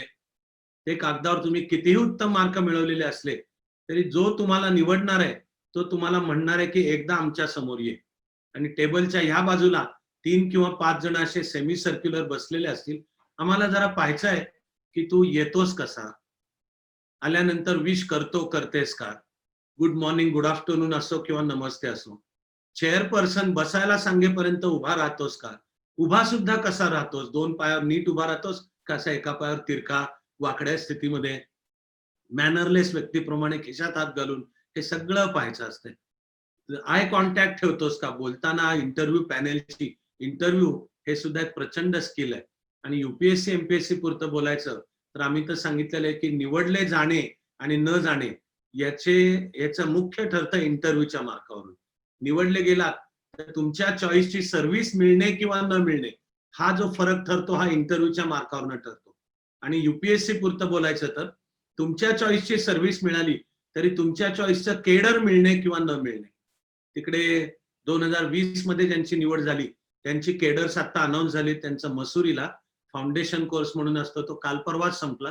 आणि तिकडचा IAS अधिकाऱ्यांच्या करता फेज 1 म्हणून असतो, तो काल परवापासून सुरू झाला. पण केडर्स जाहीर झाली. महाराष्ट्र केडरला नवे 8 अधिकारी मिळाले, त्याच्यातली 4 मराठीच मुलं आहेत. तर हे सगळं पाहण्यासाठी तुमची मुलाखत ही अपरिहार्य आहे. आणि त्या मुलाखतीमध्ये तुमच्याकडे बिहेवियरल स्किल्स आहेत का, कम्युनिकेशन स्किल्स आहेत का, हे तुम्हाला जो पॅनेल निवडणार आहे ते पाहणार. खरोखर मुलाखतीमध्ये तुम्ही प्रश्नांची उत्तरं काय देता याला नंबर 2चं महत्व आहे. कशी देता याला जास्ती महत्व आहे. उदाहरणार्थ, तुम्हाला एखाद्या प्रश्नाचं उत्तर येत नाही, तर एखाद्या प्रश्नाचं उत्तर येत नाही यानी मुलाखतीचे मार्क कमी होणार नाहीत. तर तुम्ही येत नाहीत म्हणून जर गडबडून गेला, तुम्हाला घाम फुटला, अशी ओठावरनं जीभ फिरवायला लागलात, मोठा आवंडा गिळायला लागलात, आय कॉन्टॅक्ट चुकवायला लागलात, आकाशामध्ये बघायला लागलात, खाली जमिनीवर बघायला लागलात, तर ती सगळी लक्षणे आहेत लॉस ऑफ कॉन्फिडन्स. ठीक आहे ना, सर्वज्ञानी कोणीही नसतो, मी पण नाही. आणि विचारलेल्या एखाद्या प्रश्नाचं मला उत्तर येत नाही तर मी गडबडून गेलो तर त्याचा अर्थ आहे की उद्याच्या प्रशासनातल्या जबाबदाऱ्या सांभाळायला ह्याच्यापाशी कुठेतरी गुण कमी आहे. पण मला शांत चित्त ठेवून, हसतमुख चेहरा ठेवून जर म्हणता आलं, I am sorry sir, I don't know, माफ करा सर, मला ह्या प्रश्नाचं उत्तर येत नाही, तर चालतं. तर मार्क कमी होत नाहीत. कारण ही पर्सनॅलिटी टेस्ट आहे. मुलाखतीला युपीएससी एमपीएससी मध्ये खरोखर नाव मुलाखत असं दिलेलं नाहीये, इंटरव्ह्यू असं त्याचं नाव नाहीये, पर्सनॅलिटी टेस्ट असं नाव आहे. तर हा सगळा विषय आता गेली सुमारे 30-40 मिनिटं मी तुमच्याशी बोलतोय. यावरनं एक तुमच्या लक्षात येईल की ज्याला स्पर्धा परीक्षेच्या रस्त्यावरनं पुढे सरकायचं आहे त्याच्या समोर अशी 360 डिग्रीज मधली अनेक करिअर खुलतात आणि स्वतःला घडवायचं आहे, स्वतःची तयारी करायची आहे. तर मग त्या GS मध्ये सांगितल्यानुसार तुमचं प्रचलित घडामोडींचं ज्ञान अद्ययावत आणि उत्तम पाहिजे. आणि तुमचं शास्त्र, त्यातलं विज्ञान तंत्रज्ञानापासून ते कला शाखा, वाणिज्य शाखा या सगळ्या विषयाचं सुद्धा बेसिक ज्ञान तुमचं उत्तम असायला पाहिजे. म्हणजे आत्तापासून ज्याला तयारीला लागायचं आहे त्याच्या पुढे अनेक स्पर्धा परीक्षा खुल्या होतात. वेळेअभावी मी कितीतरी तुम्हाला सांगितलं नाही. माझ्याकडे चाणक्य मंडलमध्ये जरी UPSC MPSCचा कोर्स केला तरी फार मोठ्या प्रमाणामध्ये नंतर कोणी शिक्षक प्राध्यापक झालेले आहेत, कोणी PhD केलंय, कोणी स्वतःचा उद्योग व्यवसाय टाकला पण त्याच्यात बँकेचं प्रपोजल तयार करायचंय लोनसाठी आणि मुलाखतीसाठी त्या बँकेच्या बोर्ड ऑफ डायरेक्टरवर जायचंय. म्हणजे अशी सगळ्या उदाहरणांच्या मध्ये जो स्पर्धा परीक्षेच्या रस्त्यावरनं पुढे सरकेल त्याचा एका बाजूला व्यक्तिमत्वाचा विकास पण होणार आहे आणि त्याच्यासमोर अनेक करिअर्स खुलणार आहेत. एवढं करून मी माझ्या शेवटच्या आणि सर्वात महत्वाच्या मुद्द्यापाशी येतो. ते म्हणजे का करायचं स्पर्धा परीक्षा आणि त्यातला फोकस आपण UPSC MPSC वर ठेवूया. हे का करायचं? किंवा याच प्रश्नाचं दुसरं रूप आहे की हे क्षेत्र आपल्याला काय देतं. What is it that career in competitive exams gives अस.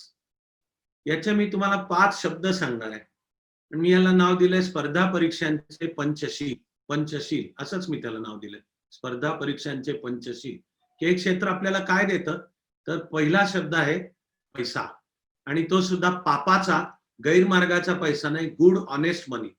किती देतं तर कल्पना करा की परीक्षेचा रिझल्ट लागण्याच्या दिवशी अंगावरच्या कपड्या व्यतिरिक्त तुमची ह्या जगामध्ये काहीही प्रॉपर्टी नाही आणि अति लोभ नसेल तर माणसाला आयुष्यामध्ये काय हवं असतं की एक स्वतःचं घर पाहिजे चांगलं, त्या घरामध्ये चांगलं फर्निचर पाहिजे, टीव्ही, रेफ्रिजरेटर, लॅपटॉप, डायनिंगचं असे सर्व पाहिजे, घराच्या दारामध्ये बहुधा काही व्हेकल्स पाहिजेत, उद्या मुलाबाळांच्या शिक्षणाची चांगली सोय पाहिजे, म्हणजे मला स्वतःच्या पायावर सन्मानाने जगता आलं पाहिजे. तर UPSC MPSC द्वारा क्लिअर केल्यास सन्मार्गाने अगदी ह्या 7व्या वेतन आयोगाच्या नंतर एवढा तर पैसा ज्याचं नाव आहे उच्च मध्यम वर्गीय स्टँडर्ड ऑफ लिव्हिंग. आपल्या कष्टाच्या प्रामाणिक कमाईवर पापाचा पैसा मिळवावा लागत नाही, भ्रष्टाचार करावा लागत नाही, त्याची फाईल दाब, त्याची पुढे कर, काही करण्याची गरज नाहीये. तर पहिला शब्द आहे गुड ऑनेस्ट मनी. आणि हाऊ गुड तर enough for you to live a higher middle class standard of living.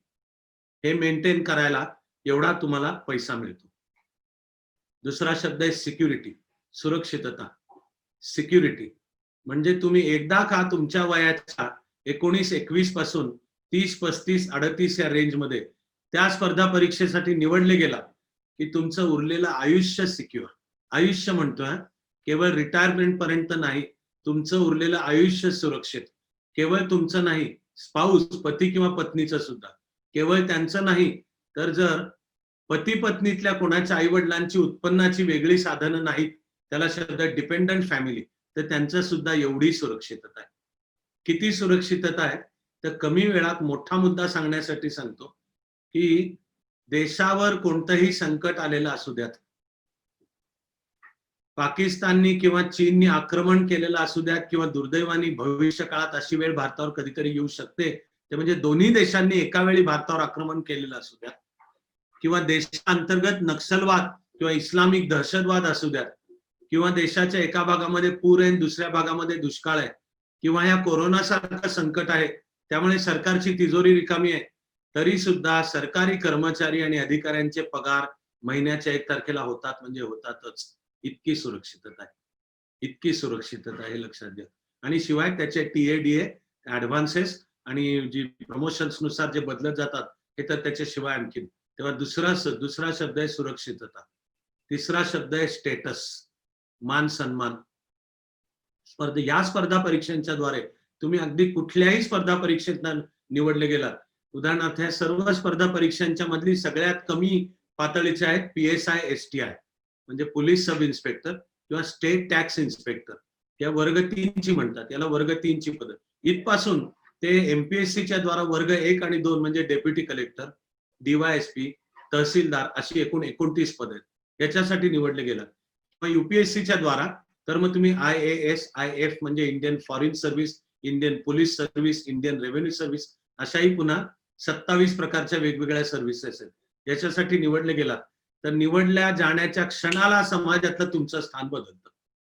Result लागेपर्यंत तुम्ही मिस्टर ऑर मिस नोबडी असाल. रस्त्याने चालत निघालात तर वळून कोणी बघणार नाही, पण रिझल्ट लागतो आणि एकदम जाहीर होतं कॅरेजच्या तुम्ही निवडले गेलात, त्या क्षणाला तुमचं समाजातलं स्थान बदलतं. स्टेटस किती प्रचंड आहे, तर तुमची निवड झाल्याचं कळलं तर दुनियेच्या पाठीवरून कुठूनही तुम्हाला पत्रकार शोधून काढतील आणि तुमच्या तोंडासमोर दांडू सरकवून, समोर कॅमेरा असेल, तुम्हाला विचारतील कसं वाटलं, या यशाबद्दल तुम्हाला काय वाटलं, तुमचं हे यश इतरांना खूप प्रेरणा, आणि मग आपण पण सांगायला मोकळे होतो, आम्ही खूप कष्ट घेतले, तुम्ही पण तसेच कष्ट घ्या. म्हणजे सटक्यात समाजातलं आपलं स्थान बदलतं. स्टेटस आहे या सर्व स्पर्धा परीक्षांच्या द्वारा निवडलं जाण्याशी स्टेटस आहे आपलं. ते स्टेटस कशामुळे आहे, तो चौथा शब्द आहे. मुख्यतः कशामुळे, तर बरोबर आहे की स्पर्धा परीक्षा क्लिअर केली, पण ते स्टेटस आहे. चौथा शब्द आहे पॉवर. पॉवर तुम्ही जे निवडले जाता ते कुठल्या तरी अधिकाराच्या पदासाठी निवडले जातात, आणि नुसते अधिकाराच्या पदासाठी निवडले जाणार असं नाही, तर तुमचं आयुष्याचं रॉकेट आता सुटलं.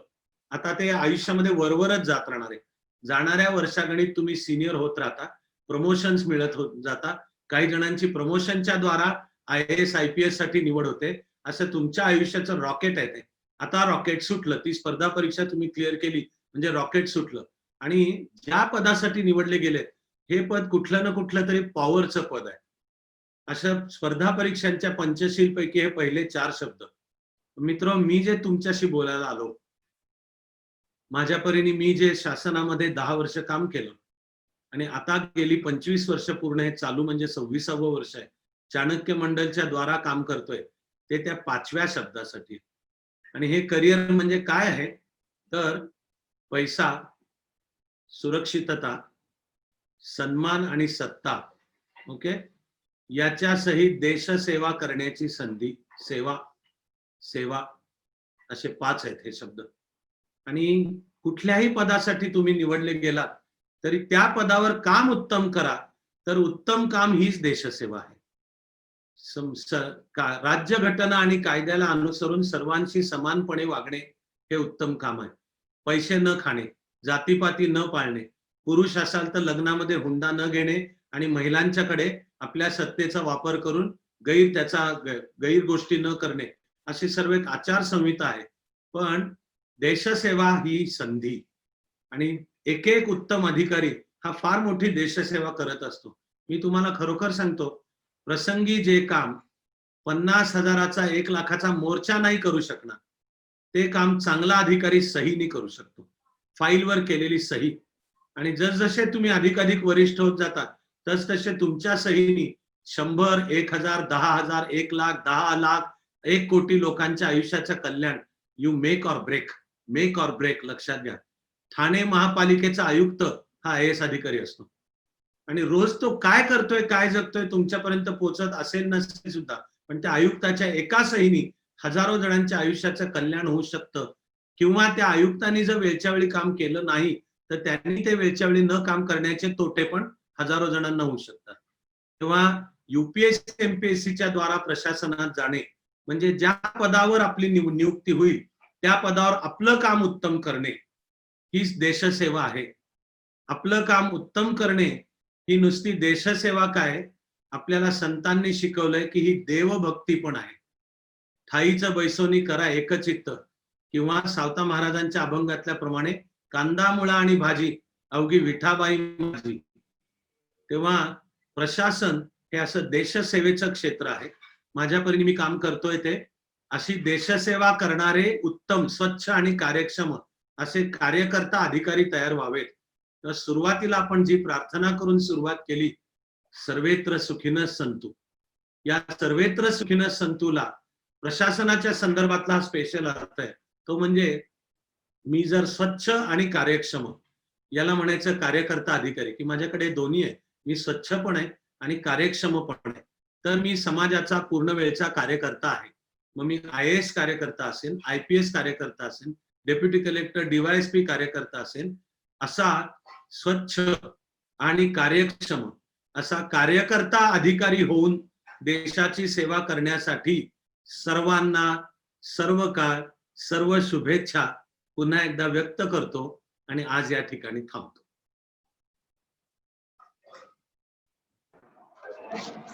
धन्यवाद सर. धन्यवाद. बोला मॅम. विद्यार्थ्यांचे काही प्रश्न आहेत तर ते प्रश्न तुम्हाला विचारतील. नमस्कार सर. CSAT बद्दल काही विद्यार्थ्यांनी विचारलेलं आहे की त्याच्याबद्दल थोडस अजून विस्तृत किंवा थोडं अजून काही डिटेल मध्ये सांगता येऊ शकेल का? सीसॅट मध्ये 5-6 घटक आहेत. जसे जनरल स्टडीज मध्ये 6 घटक मी सांगितले, तसे सीसॅट मध्ये इंग्लिश कॉम्प्रिहेन्शन असा विषय येतो. नुसता कॉम्प्रिहेन्शन हा विषय येतो, म्हणजे दोन्ही ठिकाणी उतारा वाचून, पण इंग्लिश कॉम्प्रिहेन्शन म्हणजे इंग्लिश उतारा वाचायचा आणि त्यावरच्या प्रश्नांची उत्तर. तर नुसता कॉम्प्रिहेन्शन मध्ये मराठी किंवा मग अन्य भाषा, आपली जी भाषा आहे त्याचा उतारा वाचायचा आणि त्याच्यावरची उत्तरं द्यायची, असा येतो. ट्रान्सलेशन सुद्धा येतं त्याच्यामध्ये, English to Marathi, Marathi to English असायचे. न्यूमरिकल ॲबिलिटी म्हणजे आकडेमोड आणि त्या संदर्भातली. रिझनिंग ॲबिलिटी म्हणजे युक्तिवाद आणि विचारलेल्या प्रश्न म्हणजे पुढं सोडवणे, कोडी असतात वेगवेगळी, अशी रिझनिंग ॲबिलिटी येते. त्यानंतर क्वांटिटेटिव्ह ॲप्टिट्यूड म्हणजे विविध तऱ्हांची आकडेमोड करता येण्याची भरभर, त्या आकडेमोडीचा इंटरप्रिट करता येण्याची, असा त्याला अर्थ लावता येतो का, याची येते. अशा 5-6 प्रकार त्या सीसॅट मध्ये आहेत. आमच्याकडे अर्थात त्या सीसॅट वरची पुस्तकं तयार आहेत. ज्यांना अधिक उत्सुकता असेल त्यांना वेळोवेळी ती पण दाखवली जातील, त्याच्याद्वारे अधिक कळेल. सीसॅट मध्ये शेवटचा आणि एक अत्यंत महत्वाचा घटक आहे डिसिजन मेकिंग. तर decision making ability, problem solving decision making, आम्ही त्याला PSDM असंच म्हणतो. म्हणजे समोर आलेली समस्या, तर विचारलेल्या प्रश्नांमध्ये सुद्धा तुम्हाला वेगवेगळे प्रॉब्लेम आणि ते तुम्ही कसे सोडवा, आणि हे प्रॉब्लेम सॉल्व्हिंग डिसिजन मेकिंग, निर्णय घ्यायचे की त्याच्यामध्ये काही निर्णय घ्यायचे. तर UPSC MPSC मध्ये बाकीच्या सर्व प्रश्नांच्या बाबतीत निगेटिव्ह मार्किंग आहे, पण फक्त प्रॉब्लेम सॉल्व्हिंग डिसिजन मेकिंगचे जे प्रश्न येतात त्याला निगेटिव्ह मार्किंग नाहीये. याचं कारण एखादा प्रश्न एकाच पद्धतीने सोडवला जाईल असं असत नाही. तुमच्या व्यक्तिमत्वानुसार तुम्ही ठरवू शकता तो प्रश्न कसा सोडवायचा. ते फक्त तुम्ही ज्या तऱ्हेने तो सोडवाल त्यावरनं तुमचं व्यक्तिमत्व, त्याचा ऍप्टिट्यूड, त्याचा कल कळतो, म्हणून ते प्रश्न विचारलेले असतात. असं सर्व सीसॅट मध्ये येतं. Thank you sir.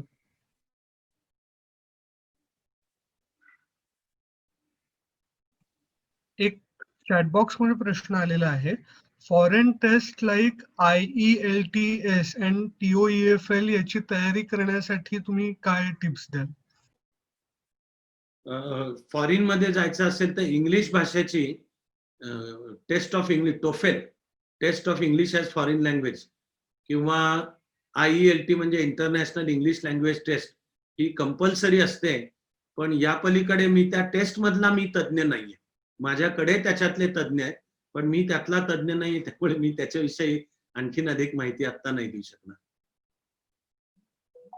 आणि मी सगळ्यांना आठवण करून देतो की I am sorry, I don't know हे म्हणण्याने माणूस कमी नाही ठरत. IELT आणि टोफेल मधला मी नाही तज्ज्ञ, तर ठीक आहे, मग माझ्याकडे त्यातले तज्ज्ञ आहेत, कधीतरी त्यांची सत्र झाली तर ते तुम्हाला याच्याविषयी सविस्तर सांगतील. 1 मिनिट बोलू का मी? हो मॅम. हॅलो. हा हा हो. सर, सगळं व्याख्यान अतिशय सुरेख बांधलेलं होतं नेहमीप्रमाणे, पण मला सगळ्यात आधी तुम्ही दिलेले 2 शब्द ते मात्र मी त्याची नोंद विशेष करून ठेवलेली आहे. आणि बेडेकर सर म्हणतच होते, he was very happy that you are coming here. तर त्यामुळे व्याख्यानांसाठी आणि केंद्राची बांधणी करण्यासाठी ह्यापुढे आम्ही सतत तुमचा पाठपुरावा करणार, हे तुम्ही आता कुठेतरी हे करून घ्या, त्याची नोंद करून घ्या असं म्हणते. आमच्या सगळ्यात यंगेस्ट ज्या टीचर आहेत, श्वेता आहिरे मॅडम, त्यांच्याकडे सध्या ही जबाबदारी दिलेली आहे. अर्थात त्यांच्या पाठीशी मोठी टीम आहे सगळ्या सिनियर मंडळींची. तर त्यामुळे बघू ह्या सगळ्याला कसं स्वरूप येतं. आणि दिव्येश, तुला मी म्हणून ठेवीन की आज जे 250 मुलं इथे जॉईन झालेली दिसतायत, त्या मुलांची लिस्ट आपल्याला लागेल. ओके, म्हणजे ज्यांना खरोखर पुढे द्यायची इच्छा आहे त्यांच्यापासून आपण आता सुरुवात करणार आहोत. मला सरांना फक्त सांगायचं होतं. आणि over to you Mansi madam. स्पर्धा परीक्षांबद्दल विद्यार्थ्यांच्या मनात खूप सारे प्रश्न असतात आणि आज सर तुमचं जे काही व्याख्यान झालं तर त्याच्यामध्ये तुम्ही खूप छोट्या छोट्या पैलूंना अगदी मुद्देसूदपणे तुम्ही ते सगळं एक्सप्लेन केल्यामुळे नक्कीच आम्हाला खात्री आहे की विद्यार्थ्यांचं शंका निरसन झालं असणार आहे. आणि महाविद्यालयातले बरेच विद्यार्थी असे आहेत की जे स्पर्धा परीक्षांसाठी बसले, त्याची तयारी करतात. तर आता त्यांना बरीच क्लॅरिटी आली असणार आहे की नेमकं त्यांना कशा पद्धतीने पुढे जायचंय.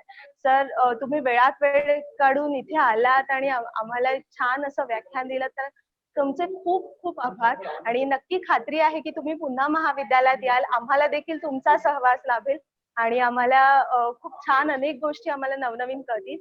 सो तुमचे धन्यवाद आणि आभार. पुण्यातील प्रसिद्ध बालरोग तज्ञ डॉक्टर मुकुंद संगमनेरकर ज्यांच्या सहकार्यामुळे अविनाश सर आज व्याख्यानासाठी उपलब्ध झाले, सो त्यांचे देखील मनापासून धन्यवाद. विद्याप्रसारक मंडळाचे अध्यक्ष डॉक्टर विजय बेडेकर जे सातत्याने विविध कार्यक्रम आणि उपक्रम करण्यासाठी आम्हाला प्रोत्साहन देत असतात, सो त्यांचेही आभार. विद्यार्थी आणि प्राध्यापक यांच्या व्यक्तिमत्वाची जडणघडण व्हावी म्हणून वेगवेगळे कार्यक्रम आयोजित करणं किंवा वेगवेगळ्या व्यक्तिमत्वांना ऐकणं आणि त्यांना इथे आमंत्रित करणं विविध कार्यक्रमाला, यासाठी प्राचार्य डॉक्टर सुचित्रा नाईक मॅडम यांचा नेहमीच आम्हाला आग्रह असतो आणि सपोर्ट असतो, सो त्यांचे देखील खूप खूप आभार. सर्व उपप्राचार्य, ग्रंथपाल, सर्व समन्वयक, प्राध्यापक यांचे देखील आभार. तांत्रिक मदतीसाठी नेहमी जो तत्पर असतो तो महाविद्यालयाचा विद्यार्थी दिव्येश बापट, तुझे देखील खूप खूप आभार. आणि अर्थात सर्वात शेवटी सर्व प्रेक्षक आणि विद्यार्थी यांचे देखील आभार.